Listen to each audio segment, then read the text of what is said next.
네, 저는 설치 도예가로 살고 있는 유승현 작가입니다. 네, 반갑습니다. 작가님, 제 근황을 좀 알려주시겠어요?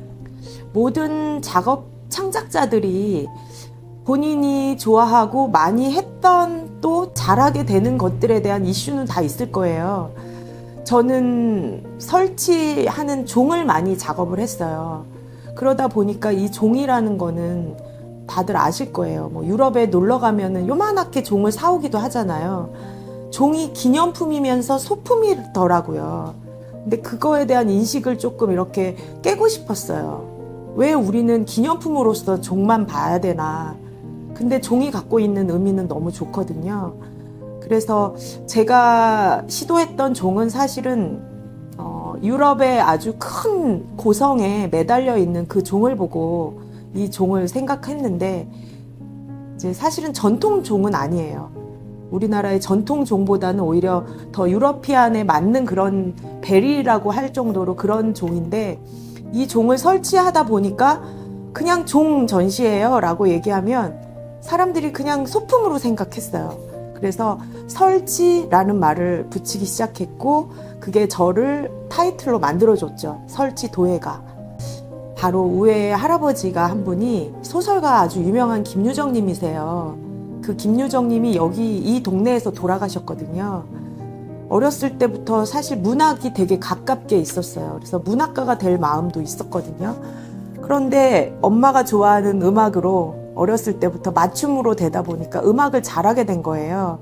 그래서 전공은 음악을 했어요. 문학은 좋아하는 사람이고. 그런데 아버지가 전통 도예가시다 보니까 어렸을 때부터 흙을 가깝게 접할 수밖에 없잖아요. 흙을 가지고 놀았어요. 그냥 뭐 막 만들고 놀고 뭔가 목표가 없이 그냥 놀았는데 그걸로 인해서 저는 독학을 제대로 한 거죠. 도예과에서 저는 도자기를 배운 게 아니라 정말 아버지에게 도자기를 배웠고 또 아버지의 친구분들한테 도자기를 배웠고 그 다음부터는 도자기의 영역 중에서도 여러 가지가 있잖아요. 전통도예, 현대도예 뭐 이렇게 있는데 제가 좋아하는 거를 향해서 저도 모르게 공부를 하고 있더라고요. 그래서 도자기를 독학했다고는 자신 있게 말은 못하지만 아버지가 계시니까 제가 좋아하는 걸로 이렇게 방향을 틀다 보니까 어느 날 이렇게 도예가가 되어 있었어요. 네. 얘네들은 한 가지 하나 다 소리가 달라요. 울림이 다 달라요.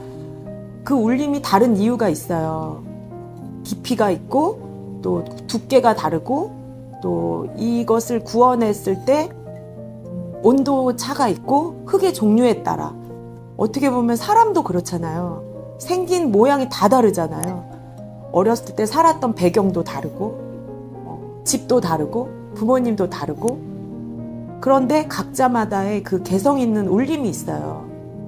어떻게 보면 이 종 하나하나가 사람처럼 개성 있고 특징을 갖고 세상에서 끝까지 이렇게 살아내고 좋은 울림으로 함께 또 해나가고 그런 의미가 있는 것 같아요. 네. 일단은 전업 작가이기 때문에 경제력은 중요하다고 생각하고요. 젊은 학생들한테도 그 얘기는 해주고 싶어요. 그런데 저도 널뛰기를 해요. 그게 무슨 말이냐면 갑자기 제가 뭔가 작업을 한 걸로 막 갑자기 큰 돈을 벌 때도 있었어요. 그리고 도자기 작업을 하면서 제가 이제 교육 파트에 연구를 좀 했는데 그러다 보니까 되게 좋은 개발을 해서 갑자기 막 재단에서 1억이 뚝 하고 입금이 된 적도 있어요.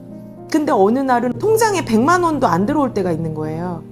그런 거에 어떤 힘든 게 지금 젊은 친구들은 아마 그런 부분들이 있을 거예요. 그런데 그런 부분들을 이렇게 절충해 나가야 되는 것들. 첫 번째는 경제적인 부분. 그것이 해결이 돼야지 50살, 60살, 70살까지 계속 이어갈 수 있다. 그리고 웃을 수 있다. 두 번째는 예술가라는 작업은 제가 그런 말을 했어요. 출근하기 싫어서 예술가가 됐는데 퇴근이 없다. 출근은 아무 때나 해도 되는데 퇴근도 없는 거예요. 야간 작업이 너무 많으니까. 그런데 저는 그렇게만 생각하진 않고 일반 회사 다니는 회사원처럼 아침에 출근하고 저녁에 퇴근하고 건강관리하고 좋은 음식 먹고 좋은 사람들 만나고 그런 루틴을 자기만의 어떤 기본적인 생활 습관을 가지고선 창작을 하면 더 질에 엄청난 높은 질로 작업을 할 수 있거든요. 그래서 그런 루틴을 되게 또 중요하게 생각하고, 세 번째는 내가 원하는 작업이 아무리 있어도 사람들이 원하는 작업을 하다 보면 나를 잃어버려요. 그래서 점검을 항상 해야 돼요. 그 점검하는 방법 중에 하나는 저는 제가 쓰는 방법인데, 다른 사람들의 작품을 많이 보고 그들이 어떤 작업을 하는지 이야기를 되게 많이 듣는 편이에요. 그래서 그런 과정 속에서 나를 잃지 않고 자꾸 찾아가고 그런 거를 되게 중요하게 생각하고 늘 성장하려고 하고, 그리고 내가 왜 이 작업을 정말 하고 있는지 생각을 많이 하는 편이에요.